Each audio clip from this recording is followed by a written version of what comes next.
जय हिंद। मी बहुजन विकास अभियानाचा प्रमुख संजय कुमार। उदगीर नगरपालिका यांना त्या कारणाने आज सर्वत्र चर्चेत आहे। उदगीरमध्ये ऑनलाईन टेंडरमध्ये जवळपास 38 लाखाचा भ्रष्टाचार झाला, ही सर्वत्र बातमी पसरली आहे।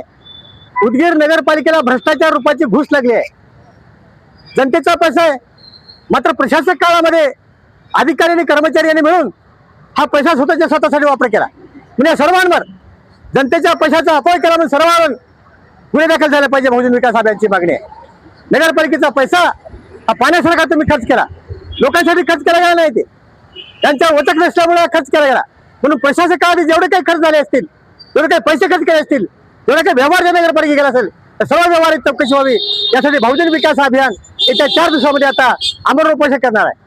आमची मागणी आहे, 15 दिवस झाले कर्मचाऱ्याचा पगार नाही, नगरपालिकेत स्वच्छता नाही। तुम्ही नगरपालिका स्वच्छता म्हणतात, त्या ठेकेदाराला लाखो रुपये तुम्ही काढता, कर्मचाऱ्याचा पगार करत नाही, ठेकेदाराचे पैसे काय तुम्हाला पगार आहेत, पैसे आणायला तुम्हाला जमतात, मात्र जनतेच्या विविध खर्च तुम्ही करत नाही, समस्यावर खर्च करत नाही, पगार करत नाही। आणि म्हणून या भ्रष्टाचार रूपी प्रशासकातील भ्रष्टाचार रूपी बसवाची चौकशी होऊन त्यात जो कोणी दोषी असेल तर सर्व चौकशी झाली पाहिजे आणि त्याची करेक्ट कारवाई झाली पाहिजे, त्यांना निलंबित केलं पाहिजे। ही बहुजन विकास अभियानाची मागणी राहणार आहे। तुमच्या माध्यमातून सांगतो, जय हिंद।